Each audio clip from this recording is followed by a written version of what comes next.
আসসালামু আলাইকুম। আশা করি আপনারা সবাই ভালো আছেন। আজকে আমি একটা ছোট্ট ভিডিও করতেছি। এটা আমার খুবই পছন্দের একটা ব্রেড। এটা একটা ইতালিয়ান ব্রেড, যেটার অরিজিন হচ্ছে ইতালির মিলান থেকে। এটা 1500-1600 শতাব্দীর থেকেই এটা বানানো শুরু হয়। এটা স্পেশাল একটা ব্রেড বললেও এটা কেক এবং ব্রেডের মাঝামাঝি একটা টেক্সচারের ব্রেড। এটা খেতে অনেকটা কেকের মতো মনে হয়। আর এটা স্পেশালিটি হচ্ছে যে এটা খুবই হাই ফ্যাট বেস একটা ব্রেড, যেটা ড্রাই ফ্রুট থাকে এবং এটার মধ্যে বাটার থাকে, সুগার থাকে, ইস্ট ইস্ট প্রথম দিকে হচ্ছে ন্যাচারাল সাওয়ারডোতে আমরা যেটা ইউজ করি ন্যাচারাল স্টার্টার, সেই স্টার্টারের থেকেই আসলে এটা প্রথম শুরু হয়। পরে গিয়ে প্রোডাকশন বাড়ানোর জন্য যখন কমার্শিয়াল ইস্ট শুরু হলো ব্যবহার করা, তখন থেকে ফ্যাক্টরি বেস যেসব প্রোডাকশন হয় বা কমার্শিয়ালি, সেখানে হচ্ছে কমার্শিয়াল ইস্ট দিয়ে তৈরি করে। কমার্শিয়াল ইস্ট দিয়ে তৈরি করলে যেটা সুবিধা হয় যে আপনার এই পানেতনে সেটা আপনার আমি নামটা আসলে বলতে ভুলে গিয়েছিলাম। এটা ইটালিয়ান ব্রেড, যেটার নাম হচ্ছে পানেতনে। আর এইটা বানাতে নর্মালি লাগে প্রায়, যদি আমি প্রিপারেশনের কথা চিন্তা করি, ন্যাচারালি যখন স্টার্টার তৈরি করা হতো বা ইস্ট, ন্যাচারাল ইস্ট, তখন এটা বানাতে প্রায় 10 দিনের মতো সময় লাগতো। ম্যাক্সিমাম দিনটা কেন বেশি সময় লাগতো, 7 থেকে 8 দিনের মতো। এটার স্টার্টার সেটাকে আসলে আমাদেরকে খুব অ্যাক্টিভ করে নিতে হয়। সেটা একটা লম্বা সময়ের ব্যাপার। মানে হচ্ছে ন্যাচারালি আপনার যারা হচ্ছে সাওয়ারডো ব্রেড নিয়ে আপনাদের আইডিয়া আছে, তারা আপনারা জানবেন যে সাওয়ারডোটা স্টার্টার থাকে, যেটা ন্যাচারালি তৈরি করা হয়, যেটা ময়দা এবং পানির থ্রুতেই আমরা এটা তৈরি করি। এটা হচ্ছে ন্যাচারাল ইস্ট, যেটা হচ্ছে ব্রেডের মধ্যে আপনার স্ট্রাকচার তৈরি করে এবং গ্যাস তৈরি করে। যখন আমি ওভেনে দিই, সে হচ্ছে গ্যাসটা হচ্ছে আস্তে আস্তে আরও বাড়াতে থাকে, এক্সপ্যানশন হয়, পরে গিয়ে ব্রেডটাও ফুলতে সাহায্য করে এবং প্রপারলি যাতে ব্রেডটা বেক হয় সেটাতে আমাদেরকে এই ইস্ট হেল্প করে। যখন এটা শুরু হয়, তখন হচ্ছে এখানে আপনার ন্যাচারালি যখন তৈরি করতো, এটার জন্য একটা স্পেশাল স্টার্টার তৈরি করা হতো, যেটার নামটা আমি এখন ইতালিয়ান নামটা ভুলে গিয়েছি। ওটা একটা সুইট একটা স্টার্টার ইউজ হতো, যেটা প্রসেস করতে প্রায় 7 থেকে 8 দিন লেগে যেত। কারণ এবং এইটাকে প্রায় প্রতিদিন 2বার থেকে 3বার হচ্ছে ফিট করা লাগতো। ফিট করা মানে হচ্ছে আমাদের স্টার্টার যখন আমরা সাওয়ারডো তৈরি করি, সেটাতে হচ্ছে পানি এবং ময়দা মিক্স করে রেখে দিতে হয় এবং এটা নিজেদের মধ্যে একটা রিয়াকশন তৈরি করে। এবং এটা যত সময় দিব আমি, এটা ফার্মেন্টেশন হয়। ফার্মেন্টেশনের কারণে ও আস্তে আস্তে ওই ফার্মেন্টেশনের যে ইস্টের যে কাজটা, সেটা ও মানে কাজ করা শুরু করে। তো এই আমরা যেহেতু কমার্শিয়ালি ইস্ট ব্যবহার করি না এখানে যেহেতু আমাকে হচ্ছে ন্যাচারালি তৈরি করা হয়, তো একে হচ্ছে আমাকে একটা 6 ঘন্টা থেকে 8 ঘন্টা ইন্টারভেলে ফিট করতে হয়। নর্মালি আমরা সাওয়ারডোতে আমরা প্রতিদিন 1বার বা 2বার বেশি ফিট করি না, কিন্তু এই ব্রেডটার জন্য স্পেশালি আমাদেরকে ন্যাচারালি যখন ইস্ট তৈরি করা হয় বা স্টার্টার তৈরি করা হয়, ফিট করা লাগতো। কারণ আমাদের খুব অ্যাক্টিভ স্টার্টার দরকার হয়।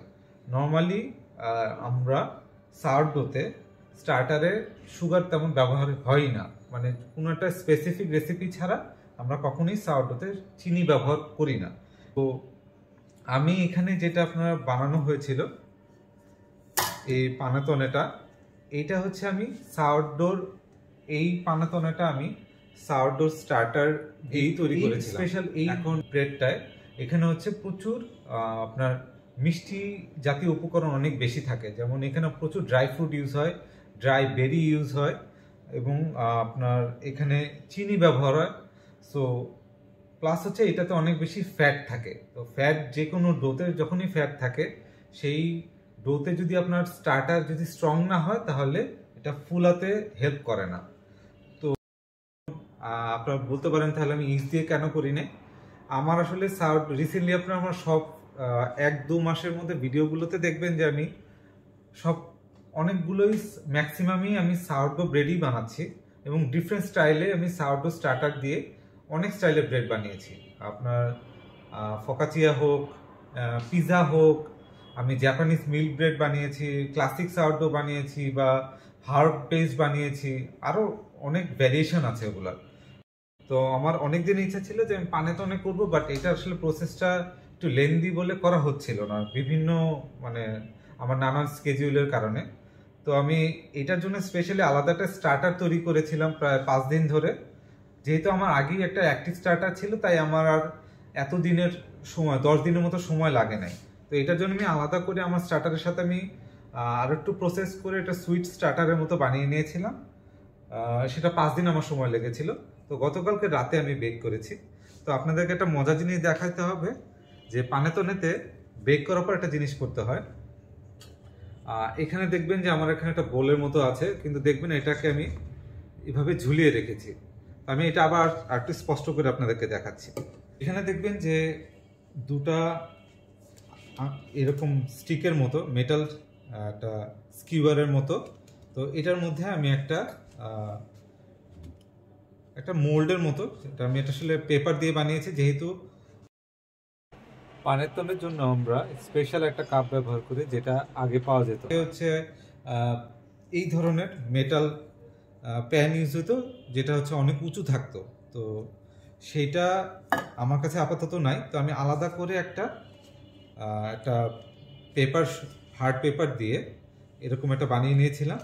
তো এটার একটা স্পেশালিটি হচ্ছে, এবং এটা আসলে করতেই হয়, সেটা হচ্ছে বেক করার সাথে সাথে বের করে এই স্কিউয়ার এখান থেকে দিয়ে এখানে বের করে নিতে হয়। দিয়ে মানে দুটো স্কিউয়ার থাকে, দুটো স্কিউয়ার দিয়ে এরপর এটাকে ঝুলিয়ে রাখতে হয়।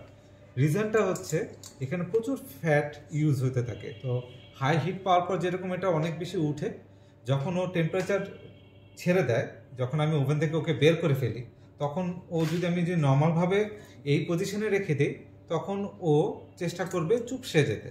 তো পানেতনেতে যেহেতু আমি চাই না যে এটা চুপসে যাক, সেজন্য কি করা হয় এটা, এবং এই প্রসেসেই আমরা সবসময় এটা ঝুলিয়ে রাখি, এবং এটা ঝুলিয়ে রাখতে হয় সাজেশন থেকে 8 থেকে 12 ঘন্টা মিনিমাম।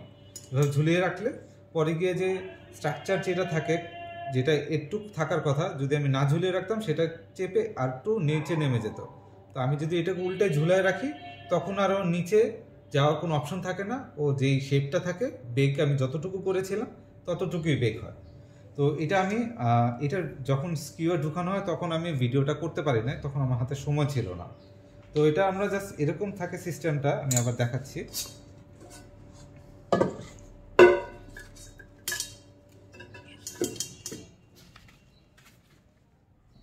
আশা করি দেখা যাচ্ছে। তো এটা এরকমভাবেই আর একটু উঁচুতে বেক হয়েছিল। তো পরে আমি স্কিউয়ার দুটো ঢুকিয়ে নিয়ে জাস্ট এভাবে বসিয়ে দিয়েছিলাম। That's it. আপনারা চাইলে যদি আপনারা কেউ পানেতনে বানাতে চান, তাহলে আপনার মেটাল এরকম স্কিউয়ার যদি নাও পান, আমাদের যে চিকন ব্যাম্বু স্টিক বা সাসলিকের কাঠি থাকে লম্বা, সেগুলো ইউজ করে আপনি এটা করতে পারবেন। তো আমরা এটা নিয়ে তো অনেক কথা বললাম। তো পানেতনেতে আসলে কি কি ব্যবহার হয় পানেতনেতে? আচ্ছা, আমরা আগে স্কিউয়ারগুলো সব খুলে ফেলি, এটা আগে একটু দেখিয়ে নিই।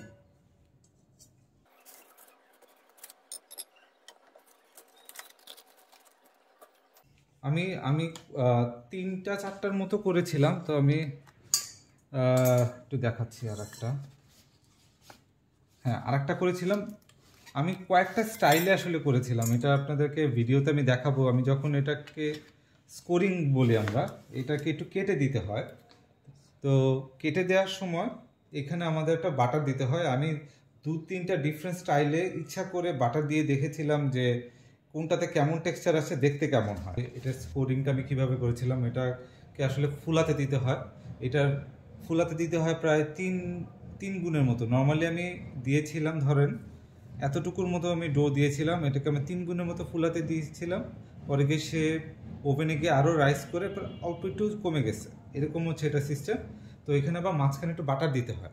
এটা আমি ভিডিওতে আপনাদেরকে পুরোপুরি যখন ভিডিওটা দিব সেটা তার দেখাবো।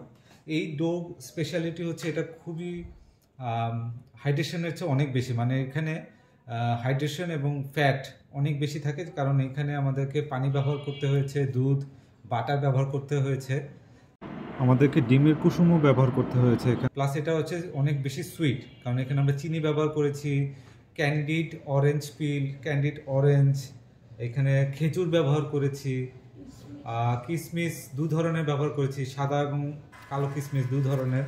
এটা অসম্ভব রিচ ব্রেড, তাই আমি সাজেশন দিব যে 1-2 গ্লাসের বেশি পার ডে না খেতে।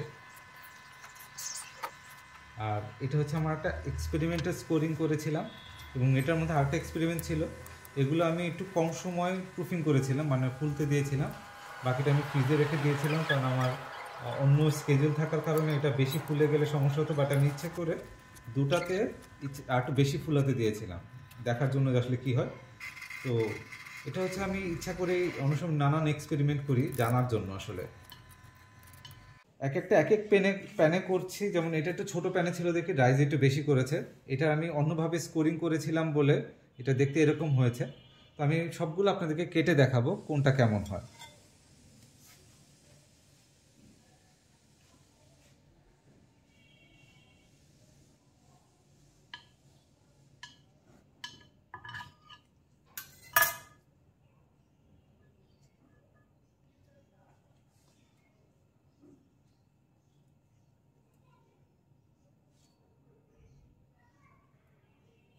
দেখুন, এটা খুবই কেকি প্লাস ব্রেড দুটার মাঝখানে পড়েছে, এবং এখানে দেখা যাচ্ছে কিনা জানি না।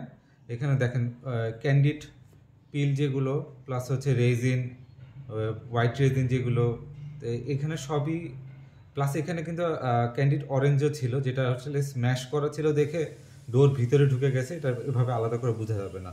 এটা খুবই বাটারি রিচ একটা ব্রেড।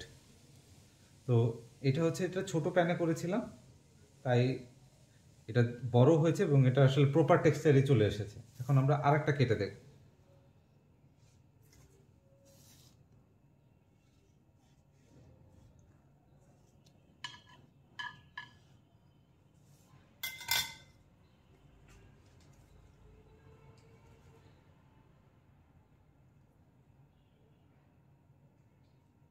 দেখুন, এটা একটু বড় মোল্ডে আমি করেছি, তাও সেম টেক্সচারই এসেছে।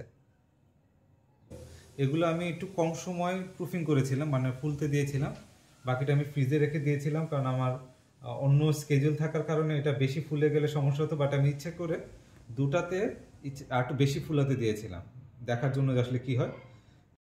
তো দেখি এটা কী অবস্থা।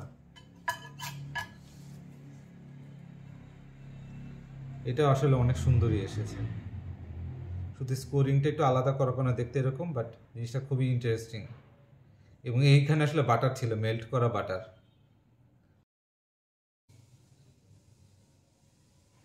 তো আশা করি আমার এই ছোট্ট ভিডিওটা আপনাদের ভালো লেগে থাকবে, এবং এটা বানানো আপনারা চাইলে গুগলে সার্চ করলেও পানেতনে লিখলে আপনার প্রচুর নর্মাল ইজ দিয়ে যে কীভাবে বানানো যায় ইউটিউবে পাবেন, অনেক ভিডিও পাবেন, সবই আসলে ভালোই ভিডিও। জাস্ট যারা ব্রেড বানাতে পছন্দ করেন তারাই আসলে খুব ইজিলি বানাতে পারবেন। বাট এটা ছাড়া আসলে এটা একটু কঠিন ব্রেড, কারণ এটা সময় লাগে। বাট ইজ দিয়ে তৈরি করা একটু সহজ, কারণ ডোটা আপনার একদিনেই রেডি হয়ে যায়, দুটা ডোই। কিন্তু সাওয়ারডো দিয়ে অসুবিধা হচ্ছে, এটা প্রায় 2.5-3 দিন সময় লাগে। প্লাস এই ডোটা যেহেতু অনেক স্টিকি, এবং এটাকে আসলে দেখবেন যে আমি ভিডিওতে আপনাকে ফুটেজে দেখাবো যে এটা আসলে আমাকে যখন এটা গ্লুটেন ফর্মেশন করার চেষ্টা করতে হয়েছে, যে এটা আসলে অনেক সময় সাপেক্ষ এবং এটা একটু ট্রিকি কাজ। যারা ব্রেড সাওয়ারডো বানান তারা হয়তো বা এই ফোল্ড করার টেকনিকগুলো জানেন, আর যারা কমার্শিয়ালি করেন তাদের কমার্শিয়াল ইজ দিয়ে তারা হাইড্রেশন একটু কমিয়ে, মানে লিকুইডের পরিমাণ কমিয়ে করতে পারেন। খেতে এক্স্যাক্ট হয় না, কিন্তু আপনারা যদি কম লিকুইড দিয়েও করেন বা কম ফ্যাট দিয়ে, মানে বাটার কম দিয়েও করেন, সেটাও আসলে খেতে অত বেশি খারাপ হবে না। কারণ নতুন যারা, তাদের জন্য বানানো একটু কঠিন, কিন্তু একবার আপনি যদি প্রপারলি বানাতে পারেন তাহলে এটা আপনার আসলে খুব আবার বানাতে ইচ্ছা করবে। তো আশা করি আপনাদের এই ভিডিওটি পছন্দ হয়ে থাকবে। যদি থাকে তাহলে যারা বেকিং পছন্দ করেন তারা তাদের কাছে শেয়ার করে দিতে পারবেন। সবাই ভালো থাকবেন। আসসালামু আলাইকুম।